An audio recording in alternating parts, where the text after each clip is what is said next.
Book 3. Beyond Resistance. The Higher Realm. The first duty is to sacrifice to the gods and pray them to grant you the thoughts, words, and deeds likely to render your command most pleasing to the gods, and to bring yourself, your friends, and your city the fullest measure of affection and glory and advantage. Xenophon, the Cavalry Commander. Angels in the Abstract. The next few chapters are going to be about those invisible psychic forces that support and sustain us in our journey toward ourselves. I plan on using terms like muses and angels. Does that make you uncomfortable? If it does, you have my permission to think of angels in the abstract. Consider these forces as being impersonal as gravity. Maybe they are. It's not hard to believe, is it, that a force exists in every grain and seed to make it grow? Or that in every kitten or colt is an instinct that impels it to run and play and learn? Just as resistance can be thought of as personal, I've said resistance loves such and such or hates such and such. It can also be viewed as a force of nature as impersonal as entropy or molecular decay. Similarly, the call to growth can be conceptualized as personal, a daemon or genius, an angel or a muse, or as impersonal, like the tides or the transiting of Venus. Either way works as long as we are comfortable with it. Or if extra-dimensionality doesn't sit well with you in any form, think of it as talent, programmed into our genes by evolution. The point for the thesis I'm seeking to put forward is that there are forces we can call our allies. As resistance works to keep us from becoming who we were born to be, equal and opposite powers are counterposed against it. These are our allies and angels. Approaching the mystery. Why have I stressed professionalism so heavily in the preceding chapters? Because the most important thing about art is to work. Nothing else matters except sitting down every day and trying. Why is this so important? Because when we sit down day after day and keep grinding, something mysterious starts to happen. A process is set into motion by which, inevitably and infallibly, heaven comes to our aid. Unseen forces enlist in our cause. Serendipity reinforces our purpose. This is the other secret that real artists know and wannabe writers don't. When we sit down each day and do our work, power concentrates around us. The muse takes note of our dedication. She approves. We have earned favor in her sight.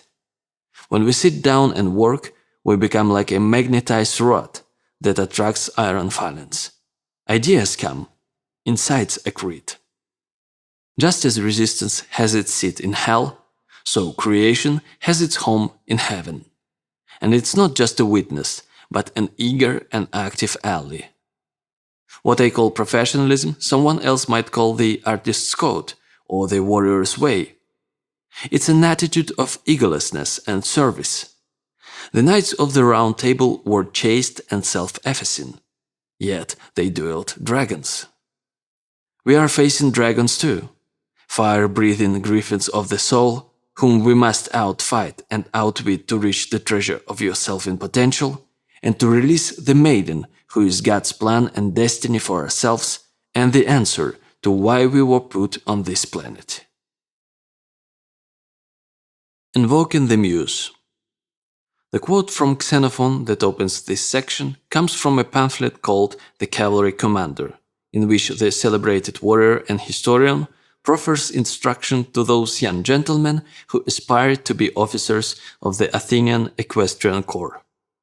He declares that the commander's first duty, before he maxes out a stable or seeks funding from the Defense Review Board, is to sacrifice to the gods and invoke their aid. I do the same thing. The last thing I do before I sit down to work is say my prayer to the muse. I say it out loud, in absolute earnest. Only then do I get down to business.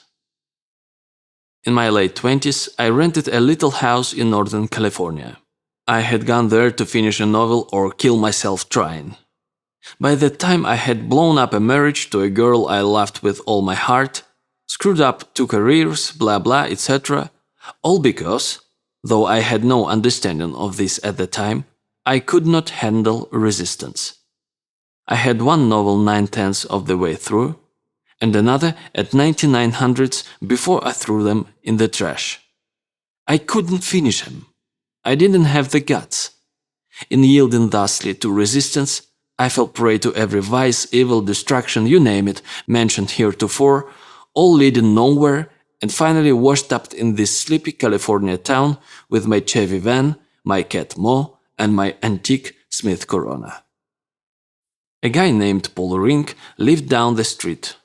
Look him up. He is in Henry Miller's Big Sur and the Oranges of Hieronymus Bosch. Paul was a writer.